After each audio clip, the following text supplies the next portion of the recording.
नमस्कार दोस्तों, स्वागत है आपका आपके अपने यूट्यूब चैनल सफलता कोचिंग सेंटर में।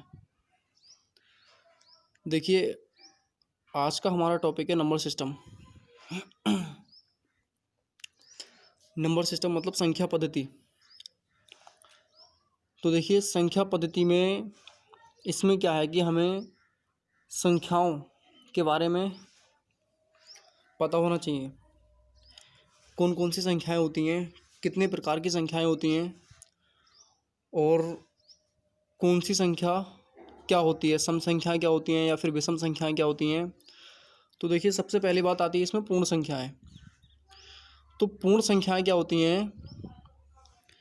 पूर्ण संख्याएं वो होती हैं जो जीरो से लेके इन्फिनिटी तक जितनी भी संख्याएं होती हैं, जीरो से लेके इन्फिनिटी तक जितनी भी संख्याएं होती हैं वे सब पूर्ण संख्याएं कहलाती हैं।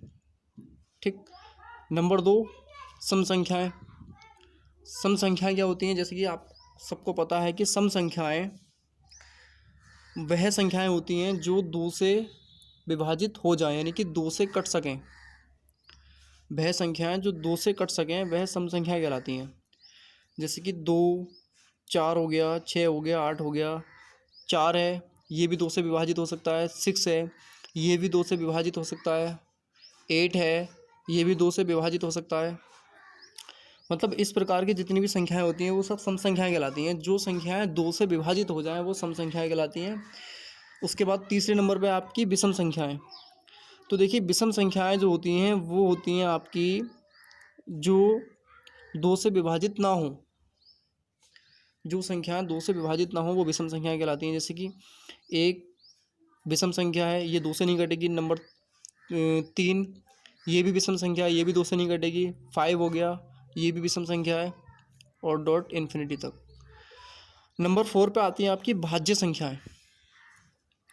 तो देखिए, भाज्य संख्याएं क्या होती हैं? भाज्य संख्याएं वे संख्याएं होती हैं जो खुद के और वन के अलावा, जो खुद से कटें और वन से कटें और उसके अलावा किसी एक और संख्या से भी कटें। ठीक है ना? मतलब खुद से भी कटें और वन से भी कटें और एक और संख्या हो ताकि उससे भी कट सकें। ठीक है? खुद के और वन के अलावा किसी और संख्या से भी कटें, वह भाज्य संख्याएं कहलाती हैं। जैसे कि 4 क्या है? खुद से कटेगा, वन से भी कटेगा और उसके अलावा तीसरी संख्या यानी कि 2 से भी कट सकता है। उसके बाद 6 क्या है? खुद से कटेगा, वन से कटेगा, इसके बाद तीसरी संख्या यानी कि 2 से कट सकता है, 3 से भी कट सकता है। मतलब खुद और वन के अलावा किसी और अन्य संख्या से भी कट सके, वे सब भाज्य संख्याएं कहलाती हैं। उसके बाद अभाज्य संख्याएं। तो अभाज्य संख्याएं वो होती हैं जो खुद से और वन के अलावा किसी से ना कटें। मतलब खुद के और वन के अलावा किसी से ना कटें। जैसे कि 2 है, ये खुद से कट सकता है, मतलब 2 से ही कट सकता है। उसके बाद वन से कट सकता है और अदर किसी संख्या से नहीं कटेगा। उसके बाद 3 हो गया। 3 क्या है? खुद से कटेगा, वन से कटेगा और किसी संख्या से नहीं कटेगा। उसके बाद 5 खुद से कट सकता है, वन से कट सकता है, उसके अलावा कोई तीसरी संख्या से ये 5 नहीं कटेगा। उसके बाद आती हैं आपकी परिमेय संख्याएं। सो दोस्तों देखिए, परिमेय संख्याएं क्या होती हैं? परिमेय संख्याएं जिन संख्याओं को P/Q की फॉर्म में लिखा जा सकता है वे परिमेय संख्याएं कहलाती हैं। ओके, मतलब वे संख्याएं जिनको P/Q की फॉर्म में लिखा जा सकता है वे परिमेय संख्याएं कहलाती हैं। जैसे कि 5/3 ये परिमेय संख्या हो गई। उसके बाद 7/4 ये परिमेय संख्या हो गई। उसके बाद 7 भी परिमेय संख्या हो गई, बटे में 1 लगा सकते हैं तो 1 छुपा होता है, इसका मतलब 7 भी परिमेय संख्या है, 5 भी परिमेय संख्या है। ठीक, 5 परिमेय संख्या है क्योंकि इसके बटे में 1 लगा सकते हैं, छुपा होता है। उसके बाद अपरिमेय संख्याएं। अपरिमेय संख्या वे होती हैं जिनको P/Q की फॉर्म में नहीं लिखा जा सकता। ओके, जैसे कि रूट 2 हो गया, रूट 5 हो गया, जितनी भी रूट में संख्याएं होती हैं वो सब अपरिमेय संख्याएं कहलाती हैं। एक पाई जो होता है ना वो भी अपरिमेय संख्या कहलाता है। उसके बाद माइनस में जितनी रूट में संख्याएं होती हैं, जैसे कि -5 हो गया, और माइनस के रूट 7 हो गया। ये सब अपरिमेय संख्याएं कहलाती हैं। तो देखिए अब चलते हैं इसके मेथड पे कि नंबर सिस्टम में संख्या पद्धति में किस टाइप के सवाल होते हैं। तो सबसे पहला टाइप है आप प्राकृत संख्याओं का योग ज्ञात करना। मतलब प्राकृत जितनी भी संख्याएं हैं प्रकृति में, उन संख्याओं का योग ज्ञात करना। कैसे योग ज्ञात करते हैं इनका देखिए, इसमें सबसे पहली हेडिंग आती है क्रमागत संख्याओं का योग ज्ञात करना। क्रमागत संख्याओं का योग ज्ञात करना। तो जैसे पहला सवाल आपका ये हो गया, ये पूछ रहा है कि निम्नलिखित संख्याओं का योग ज्ञात कीजिए। जैसे कि 1 है, 2, 3, 4, 5, 6 डॉट डॉट डॉट डॉट यानी कि 60 तक। तो इन संख्याओं का योग कैसे निकालते हैं? देखिए योग निकालने का एक तरीका होता है। देखिए योग अगर आपको निकालना है किसी भी संख्या का तो क्या करते हैं, योग इक्वल टू अंतिम संख्या प्लस प्रथम संख्या अपॉन 2 और मल्टीप्लाई कर देते हैं n से, कितनी संख्याएं टोटल हैं। ये इसका फॉर्मूला होता है योग निकालने का। एक से लेके कितनी भी संख्याएं हों, आपको प्रथम संख्या और अंतिम संख्या को ऐड कर लेना है और टोटल जितनी संख्याएं हैं उनको मल्टीप्लाई कर देना है और 2 से डिवाइड कर देना है। तो देखो इसका योग कैसे निकालेंगे। इसका योग निकालने के लिए सॉल्यूशन कैसे करेंगे इसका, देखिए योग निकालने के लिए सबसे प्रथम संख्या क्या है, अंतिम संख्या कितनी है 60, ठीक, प्लस अंतिम संख्या 60 हो गई और प्रथम संख्या कितनी है 1 अपॉन में 2 मल्टीप्लाई इसमें टोटल संख्याएं कितनी है, n का मतलब है इसमें टोटल संख्याएं कितनी है, टोटल संख्याएं 60, तो मल्टीप्लाई 60 यानी कि 60 को गुणा में रख देंगे, 60 और 1 61 गुणा 60/2। अब 2 से काट देंगे इसको, कितनी बार जाएगा, 2 3 6 और 0 यानी कि 30। अब 61 मल्टीप्लाई बाई 30 यानी कि 30। अब इनकी गुणा कर लेंगे, 30 × 30 का 0 हासिल लगा 3 और 3 × 18 3 × 18 और 18 और 183 यानी कि 1830। इसका जो योगफल आया वो कितना आया 1830। ओके,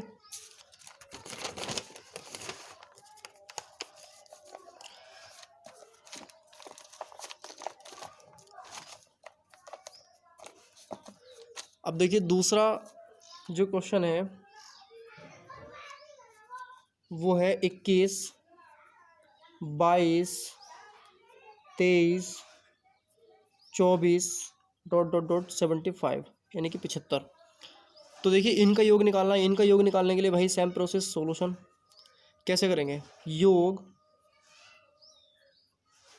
इक्वल टू फॉर्मूला क्या होता है,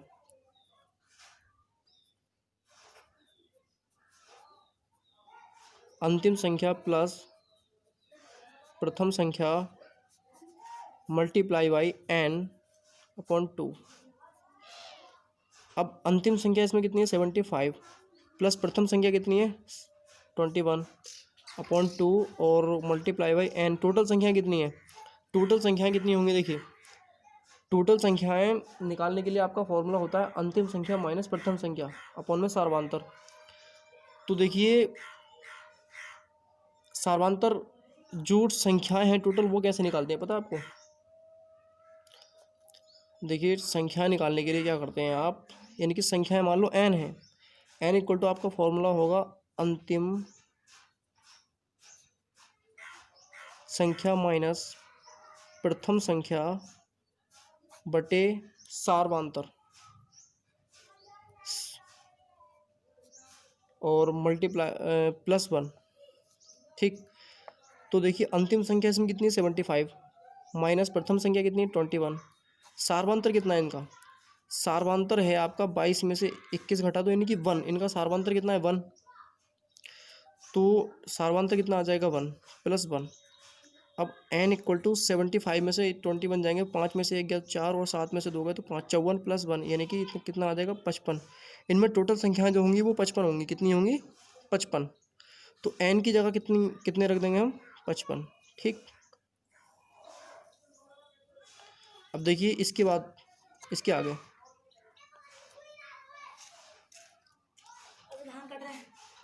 इसके आगे क्या होता है, यानी कि इनको जोड़ लो, 5 और 1 6, 7 2 9 गुणा 55 अपॉन 2। देखिए 2 से काट लो, 2 चौक 8 और 16, 2 अट्ठे 16 यानी कि 48 गुणा 55। अब देखिए मल्टीप्लाई कर लो इनकी, तो मल्टीप्लाई देखिए कैसे करेंगे, 55 गुणा 48 यानी कि 8 पंजे 40 का 0 हाथ से लगा 4, 8 पंजे 40 और 4 44 और 4 पंजे 20 का 0 हाथ से लगा 2 और 2 4 पंजे 20 का जहाँ से लगा 2 22।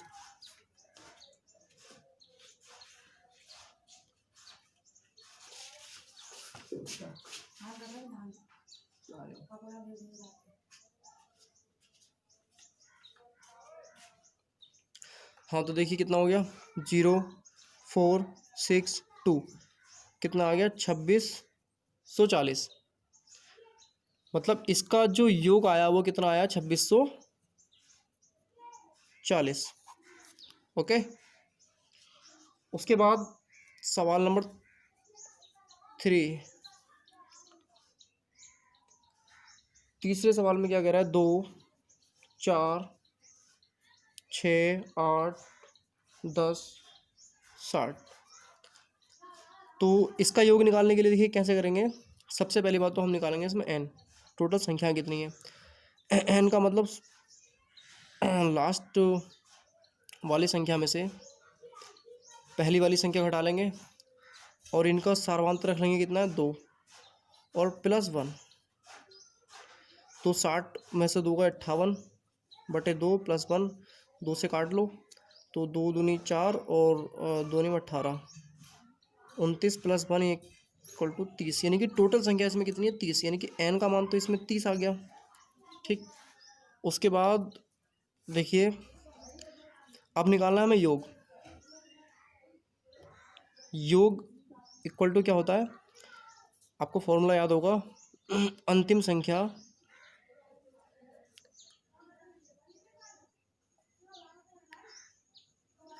प्लस प्रथम संख्या अपॉन में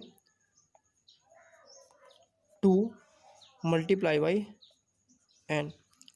अंतिम संख्या 60 है, प्रथम संख्या 2 है, अपॉन में 2 रख दिया, मल्टीप्लाई 30 क्योंकि 30 n की वैल्यू जो आई है 30। टोटल संख्याएं कितनी है 30 हैं इसमें, तो 60 प्लस 2 ये कितना आ जाएगा 15, कितना हो जाएगा 62 मल्टीप्लाई बाई 15। अब 15 दूनी 30 का 0 हाथ से लगा 3, 15 छक्के 15 दूनी 30 का 0 हाथ से लगा 3। ठीक। और 15 छक्के 90 और 3 93 यानी कि 930। इसका जो योग आया वो कितना आया 930। ओके।